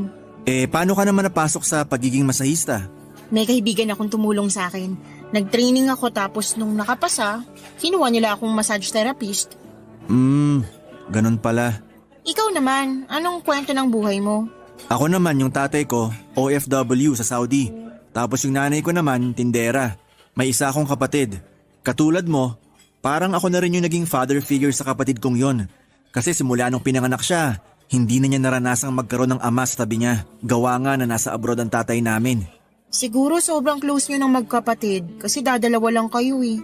Kung mas may higit pa sa sobra, ganun ang pagsasama namin ng kapatid ko. Mabuti ka pa. Kami ng mga kapatid ko, parang hindi kami galing sa iisang matris eh. Bakit naman? Hindi ba kayo magkakasundo? Magkakasundo naman kami pero hindi kami sanay na nagpapakita ng emosyon para sa isa't isa.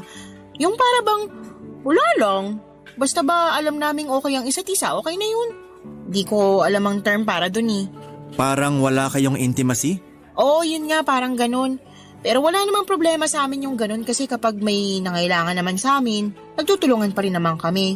May mga ganun talagang pamilya. Lalo na kapag nasanay yung mga bata na yung mga matatandang kasama nila hindi sila nagpapakita ng emosyon. Na-adapt nila yung nasa paligid nila.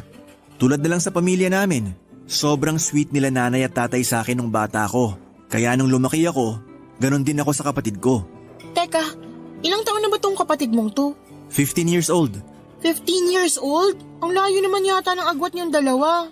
Oo, akala ko nga magiging only child lang ako nun eh. Pero nasundan ako nung nagbakasyon si tatay. So, ilang years ang agwat niyong magkapatid? 7 years. 7 years? Ibig sabihin 22 ka pa lang? Oo, 15 yung kapatid ko. Tapos 22 naman ako. Bakit? Sandali lang. Totoy ka pa pala eh. 22? Hindi halata ah. Kung makatotoy naman, Kumpara sa edad ko, totoy ka talaga. ilang taon ka na ba?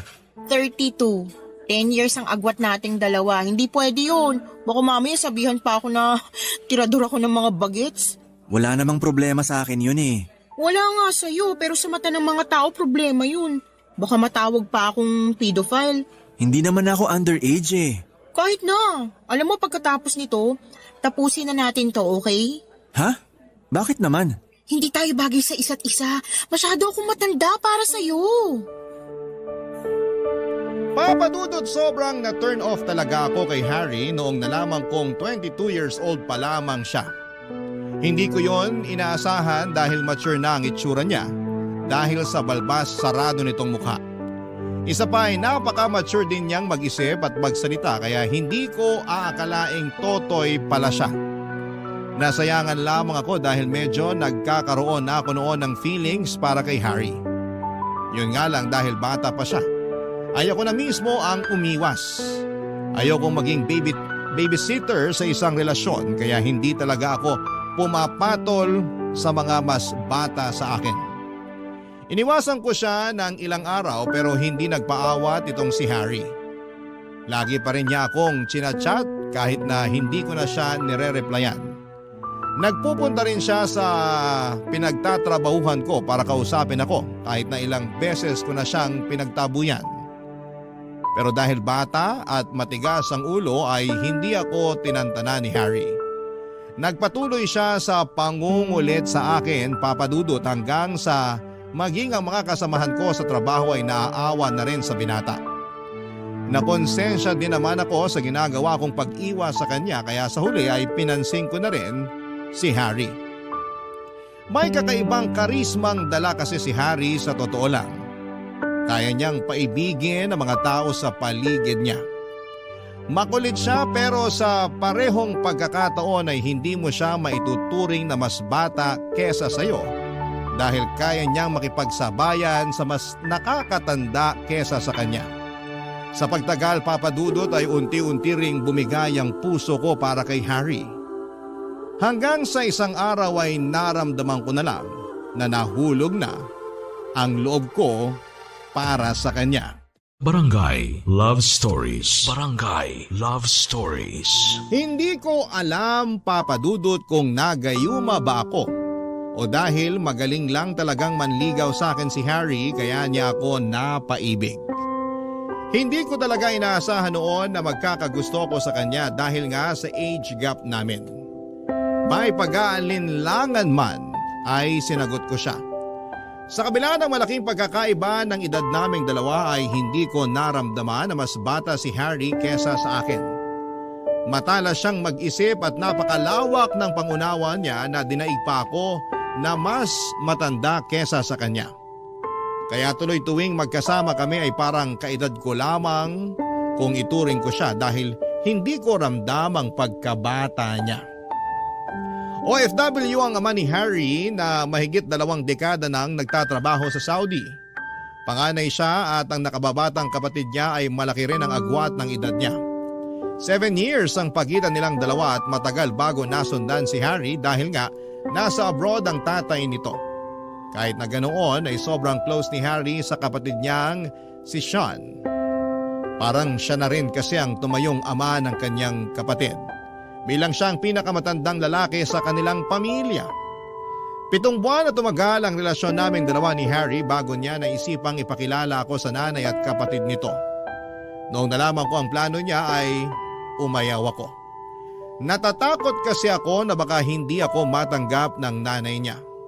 Pero naisip ko rin na darating din naman ang araw na magkakatagpo kaming dalawa kaya hindi ko na dapat patagalin pa ang kabang nararamdaman ko. Sa huli pumayag ako makipagkilala sa nanay ni Harry, Papa Dudut.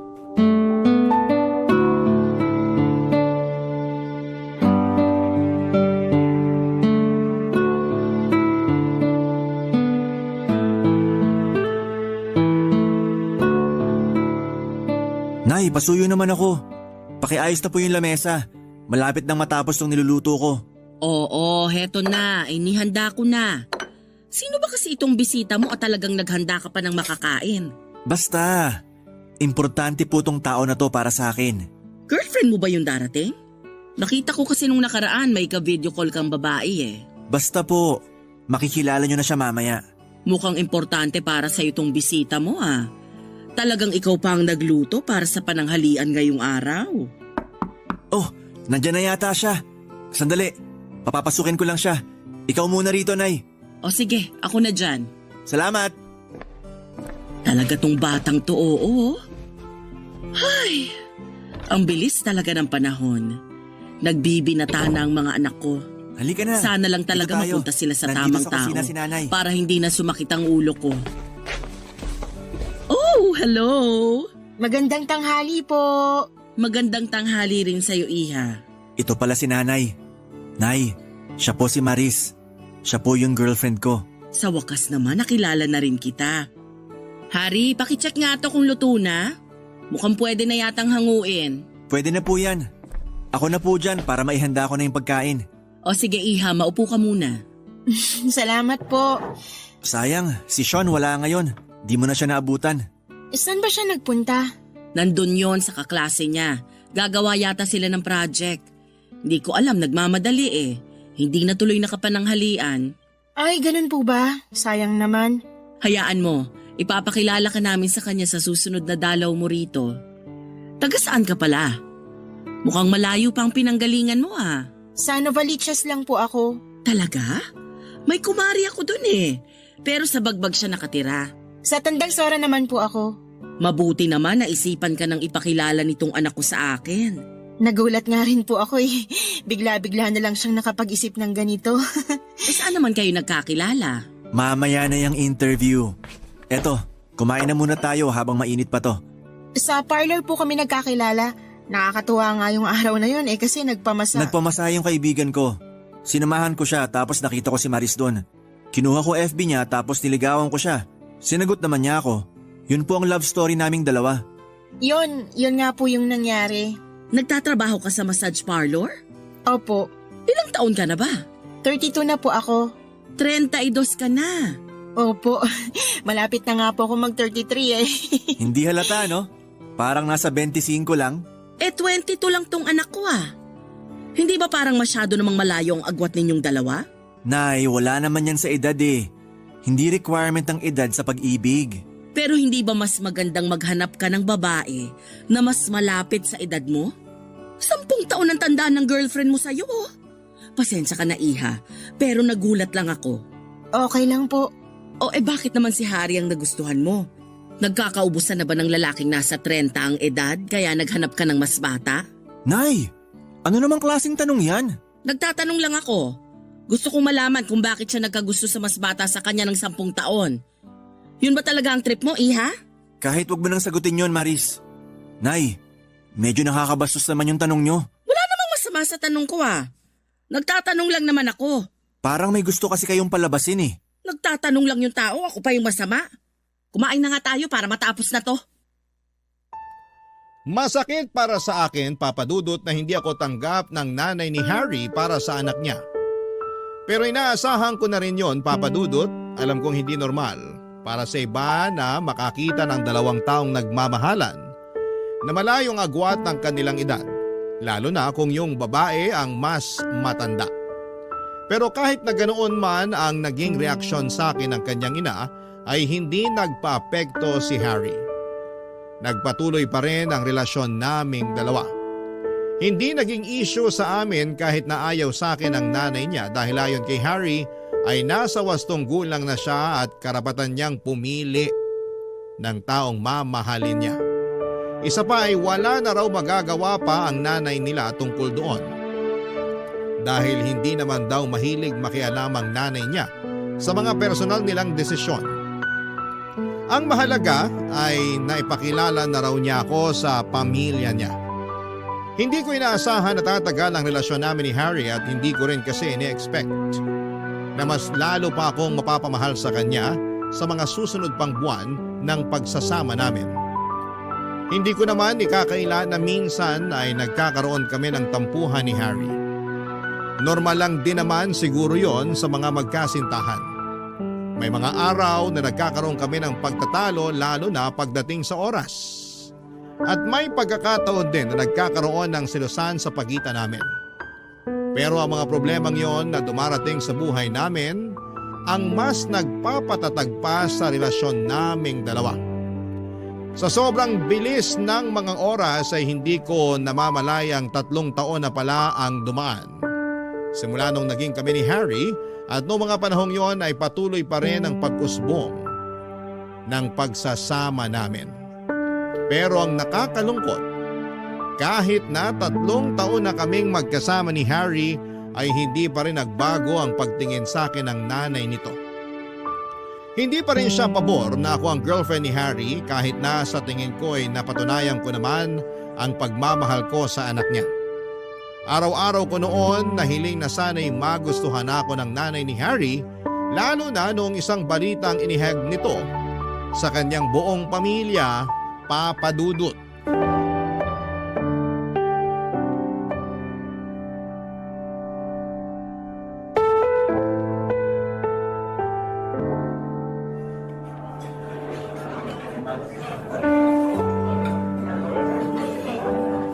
Maris, nandito ako.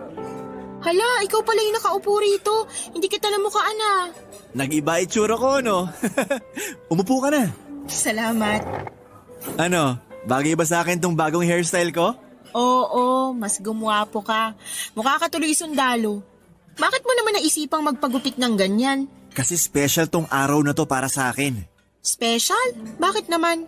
Mamaya ko na sasabihin kapag kumpleto na tayo. May inaantay ka pa? Sino pa bang makakasama natin ngayong gabi? Inimbitahan ko rin si Nanay at Sean. Talaga? Ano ba kasing meron ngayon? Bakit mo kami dinala rito? Mukhang mahal pa naman ang pagkain dito sa restaurant na to. Sakto lang naman. Swak naman sa budget. Nag-order na pala ako ng pagkain natin para maihanda na nila ng mas maaga. Napaisip tuloy ako kung anong meron ngayon. Hindi naman natin anniversary. Wala namang may birthday sa atin, hindi rin birthday ng nanay mo. Basta, Sabihin mo na. Naku-curious na ako eh. mamaya na kapag nandito na sina. Oh, nandyan na pala sila oh. Nay, nandito kami. Ang gara naman pala ng lugar na to, anak. Hindi mo sinabi. Eh di sana nagsuot ako ng mas magandang damit. Sabi ko naman sa inyo kanina na ayaw nyo maniwala. Yan tuloy. Maupo na po kayo. Magandang gabi po. Ano bang okasyon, Harry, at naisip mong kumain sa ganitong klaseng lugar? Sige na nga, sasabihin ko na kung bakit. Total, tanong kayo ng tanong, sasabihin ko na. Ito, Ano yan, kuya? Maris, Hala, kuya, bakit ka lumuluhod? alam mo kung gaano kita kamahal. Sa ilang taong pagsasama natin, napatunayan ko sa sarili ko na ikaw na talaga yung babaeng mamahalin ko hanggang sa pagtanda ko. Hari. Kaya kung pagbibigyan mo ko, gusto sana kitang pakasalan. Will you marry me? Oo, syempre oo. Pakakasalan kita, Hari. Magpapakasal na kayo? Anak, masyado ka naman yatang nagmamadali. Pag-isipan mo muna to ng maigi. Nay, ilang buwan ko na tong pinaghahandaan. Alam ko sa sarili ko na ito ang gusto ko. Gusto ko nang mapangasawa si Maris. Ang bilis naman yata, kuya. Oo nga, ilang taon pa lang naman kayong magkasama eh. Marami pang pwedeng mangyari. Marami pa nga. At sabay naming haharapin ang mga pangyayaring yon bilang mag-asawa. Masyado ka pang bata para magpakasal. 25 na po ako. Sa tingin ko nasa sapat na edad na ako para magpakasal. Alam ko po na marami po kayong pagdududa sa relasyon namin ni Hari, pero makakasiguro po kayong hindi malitong gagawin namin. Mahal po namin ni Hari ang isa't isa. Kahit anong sabihin ninyo, para sa akin, masyado pa rin tong mabilis. Handa na ba kayo sa mga responsibilidad ng mag-asawa? Baka naman masyado lang kayong na-excite. Kung ako ang tatanungin dito, hindi ako pabor. Nay, suportahan niyo na lang po kami. Hindi, aalis na ako. Nay, sandali lang! Sorry, kuya, pero agree ako kay nanay ngayon. Masyado pang maaga. Pati ba naman ikaw, Sean? Maiwan ko na muna kayo, ha? Habulin ko lang si nanay. Wala siyang kasama pa uwi eh. Yun na nga po ang nangyari, Papa Dudut. Hiningi ni Harry ang mga kamay ko sa harapan mismo ng kanyang nanay at kapatid. Maging ako ay nagulat dahil hindi ko inaasahan na gusto na pala akong pakasalan ni Harry noong mga panahong yon. Hindi man magandang naging reaksyon ng nanay ni Harry sa ginawa nitong pag-propose sa akin, ay iba yung saya pa rin ang naramdaman ko. Sa katunayan ay kinilig pa nga ako dahil sa imagination ko lang naisip ang mga bagay na yon. Pero noong time na yon ay ako na mismo ang naka-experience ng sarili kong marriage proposal. Sa mga sumunod na buwan ay sinimulan naming pagplanuhan ni Harry ang pag-iisang dibdib namin. Simple lang naman ang magaganap na kasal, pero kahit gaano pa kasimple, ang kasal ay medyo magastos pa rin po ito.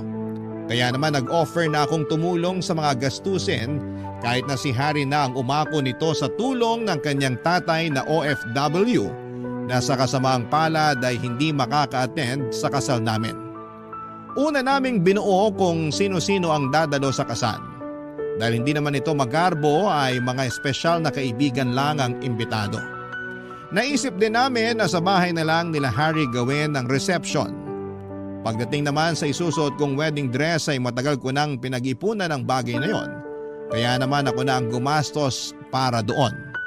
Sa kalagitnaan ng pagpaplano namin ng kasal ni Harry ay nagulat ako sa biglang pagbabago ng ugali ng nanay nito.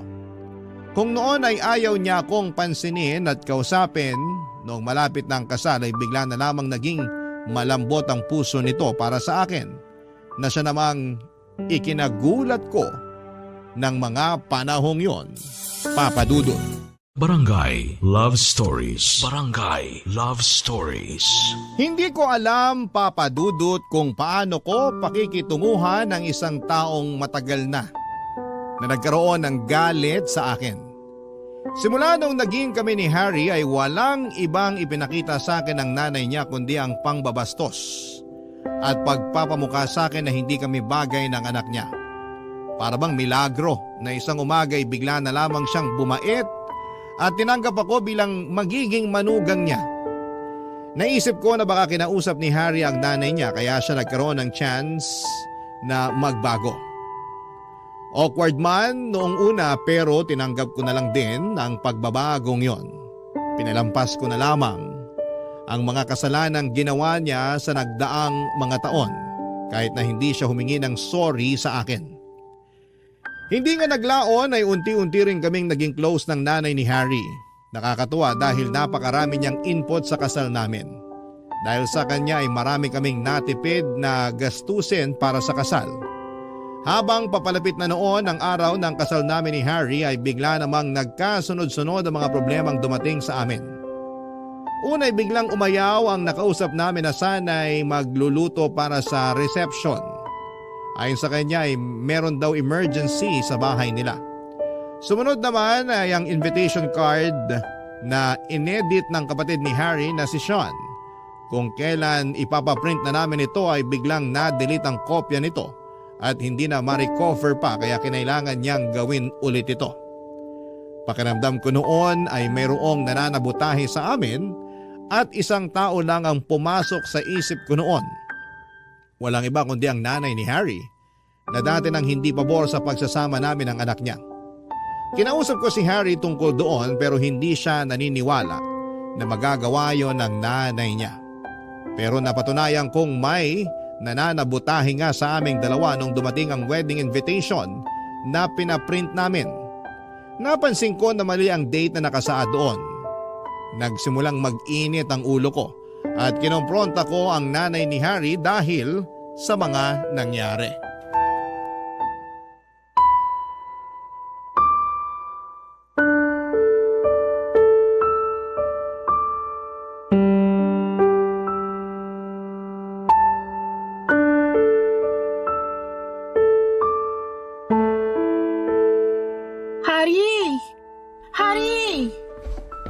Oh, bakit? Dumating na yung wedding invitation na pinaprint natin. Tingnan mo to. Patingin nga. Wow, ang ganda! Galing talaga ni Sean mag-edit, no? Hindi. Tingnan mo to. Check mo yung date. Bakit? Mali yung date, Harry. Ano ba yan? Ang mahal-mahal ng printing. Paano nangyari yan? Akala ko ba na-check mo bago ipinaprint? Na-check ko naman eh. Inisa-isa ko lahat at tama lahat ng detalye bago ko sinend sa magpiprint. Eh paano nag-iba yung date? Di ko alam. Sean! Sean, halika nga rito. Bakit kuya? May pinalitan ka ba rito sa wedding invitation na ginawa mo? Wala, bakit? Anong meron? Napalitan yung date. Imbis na 24, naging 27. Ha? Paano nangyari yun? Eh di ba nga pinacheck ko pa sa inyo? Nagprint pa nga ako ng sample eh. Oo nga, yun nga rin pinagtataka ko eh. Baka naman sa printing nagkamali. Tinawagan ko agad sila kanina. Ang sabi nila, wala silang ginalaw sa soft copy ng invitation. Print lang daw nila yun as it is. Baka naman di mo na-check ng maayos ate. Hindi. Alam kong tama lahat ng detalye doon bago na isend sa printing press. Kung hindi nila ginalaw yung invitation bago i-print, ibig sabihin, dito yun ginalaw. Eh sino magpapalit ng date nun? May hinala na ako kung sino. Sino? Nanay mo. Siya lang naman yung may ayos sa relasyon natin, di ba? Ano? Hindi ba magkaayos na nga kayo? Tinutulungan na nga niya tayo sa preparasyon natin sa kasal eh. Bakit niya sisirain yun? Ate, hindi magandang manisi ng ibang tao lalo na kung wala ka namang pruweba. Eh ano to? Tong invitation na to? Hindi pa ba to pruweba? Hindi ako, hindi si Harry, hindi ikaw. So sino pa bang pwedeng gumawa nito? Sandali lang tatawagin ko si nanay para matapos na to. Maiwan ko muna kayo.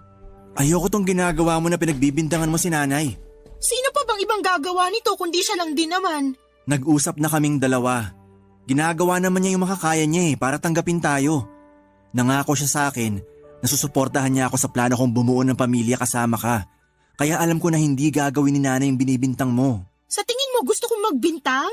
Wala namang mangyayaring ganito kung walang naninira sa kasal natin eh. Hindi mo ba napapansin na sunod-sunod na yung mga aberya habang papalapit yung kasal natin?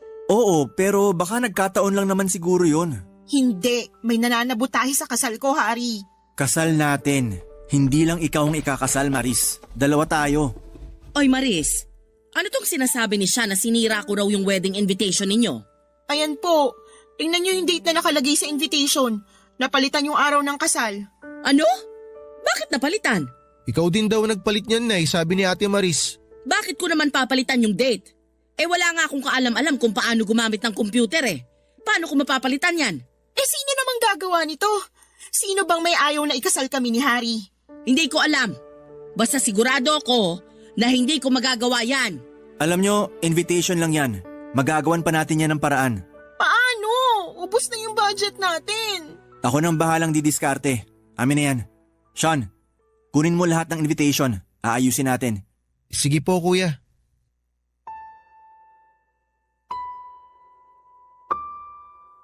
Simula noon ay nag-decide kami ni Harry na wag nang makialam ang nanay nito sa preparasyon ng kasal namin.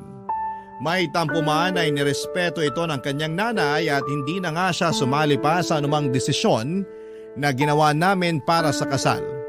Simula noon ay ako na ang tumitingin sa lahat ng ginawang preparasyon para masiguradong wala ng aberya na dumating. At dahil kapos na nga ang budget ay tinaparan na lang namin ang date ng invitation namin bago namin ito pinadala sa mga kamag-anak at kaibigan. Kung tutuusin ay napakasimple lang naman ng kasal na magaganap. Kompleto na po ang lahat. May magluluto na para sa reception dahil may nagregalo sa amin ng isang baboy na siyang kakatayin sa mismong araw ng kasal. May mga ninong at ninang na rin kaming napili. Ang mga abay ay kanya-kanyang dala ng isusuot nila dahil hindi naman ako mitikuloso pagdating doon. Basta umayon lang sila sa kulay na napag-usapan. Meron na ring narentahan si Harry na gagamitin para sa kasal samantalang ako ay dumating na ang na-order kong wedding gown na matagal ko ring pinag-ipunan. Handa na noon ang lahat. Gabi bago maganap ang kasal ay sa bahay nila Harry na ako nagstay dahil mas malapit ang bahay nila mula sa simbahan kung saan kami ikakasal. Pero pagising ko kinaumagahan, ilang oras bago ang kasal ay nanlumo ako noong nakita ko ang wedding dress ko na sira-sira na, Papa Dudut.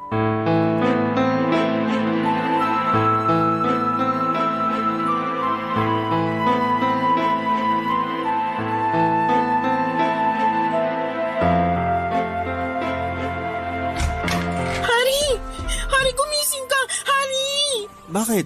May papakita ko sa'yo. Hindi ba bawal magkitang groom at bride bago ang kasal? Pamahiin yun. Wala akong pakialam sa pamahiin na yan. Tingnan mo tong dress ko. Bakit? Anong nangyari sa dress mo? May sumira sa dress ko, Hari. Patingin nga. May gumupit sa damit ko. Ngayon, sabihin mo sa akin na walang nananabo tayo sa kasal natin. Sino namang gagawa nito kung kailan ikakasal na tayo mamaya? May isang tao lang sa isip ko na pwedeng gumawa nito. Teka, saan ka pupunta? Antayin mo ako! Ate, kain na raw tayo para makapaganda ka Nasaan ang nanay mo? Nasa kusina. Bakit? Nay! Kuya, bakit galit na galit si ate? May sumira sa dress niya. Ha? Sino naman gagawa nun? Hindi ko nga rin alam eh. Pero si nanay ang pinagbibintangan niya. Si nanay? Kuya, baka anong gawin ni ate kay nanay ha? Kaya nga halika na, sundan natin siya. Nay! Nay, nasan ka? O Maris, gising ka na pala. Ikaw bang gumawa nito? Ano yan? May sumira sa wedding dress na isusuot ko sana mamaya sa kasal. Ano? Patingin nga! Huwag na kayong magkunwari. Kayong gumawa niyan. Hindi ko magagawa to. Bakit ko naman sisirain ng damit mo? Ikaw lang naman ang may ayaw sa akin simulat sa puli. Hindi ba ayaw niyo sa akin kasi mas matanda ako ng 10 taon kaysa sa anak niyo? 4 lang tayo nandirito. At sa ating 4, ikaw lang ang nakikita ko makakagawa nito. Maniwala ka sa akin, hindi ko gagawin yan sa'yo, Maris. Hindi ko magagawang sirain ang kasal ninyo ni Harry. Pero Nay, tama si Maris. 4 lang tayo rito sa bahay. Kanya na ba talaga ang tingin ninyo sa akin? Oo, ayoko magkatuluyan kayo nung una. Pero ano pa bang magagawa ko kung nagmamahalan talaga kayo? Ang gusto ko lang naman, Magkaroon ka ng maayos na buhay, Hari. Noong una, nagduda ko na masyado ka pang bata at makapaglaruan lang ni Maris ang puso mo. Pero nung nakita ko kung gaano nyo kamahal ang isa't isa, ipinagpasa Diyos ko na lang ang lahat. Tinanggap ko na ang katotohanan na ikaw na talaga ang mahal ni Hari, Maris. Kaya hindi ko magagawa ang ibinibintang mo sa akin. Kung ganun, bakit? Bakit nyo sisirain Tama na yan! Ako yung sumira sa damit mo, Ate Maris! Ano? Hindi si nanay ang may ayaw na ikasal kayo. Ako yung may ayaw. Sean, ayaw mong ikasal kami ng Ate Maris mo? Pero bakit? Ayokong mawala si kuya. Siya lang yung natatakbuhan ko pag may problema ako. Siya lang yung taong nakakaintindi sa akin. Hindi pa ako ready na maiwan mag-isa. Masyado pang maaga. Pero hindi naman kita iiwan eh. Ikakasal lang kami. Pero magiging kuya mo pa rin ako. Hindi yun magbabago, Sean. Ibig sabihin, ikaw rin bang nagpalit ng date sa wedding invitation? Oo, ako lahat ang gumawa nun. Kaya wag yun ang pagbintangan si nanay. Anak, bakit mo naman nagawa yun? Nay, wala na nga si tatay dito eh. Pati si kuya mawawala rin. Ayoko. Pero nandito naman ako Anak, hindi ka maiiwang mag-isa. Sorry kuya. Sorry Ate Maris. Gusto naman talaga kita para kay kuya ate pero natatakot lang naman ako. Natakot ako na mawalan ulit ng kakampi dito sa bahay. Oo, nandyan nga si nanay pero iba pa rin kasi yung may kasama akong lalaki na mas makakaintindi sa mga pinagdadaanan ko eh. Kaya pasensya na talaga kayo. Sean, sandali lang. Huwag ka munang umalis. Sundan mo na siya, Hari. Kailangan ka ng kapatid mo ngayon. O sige.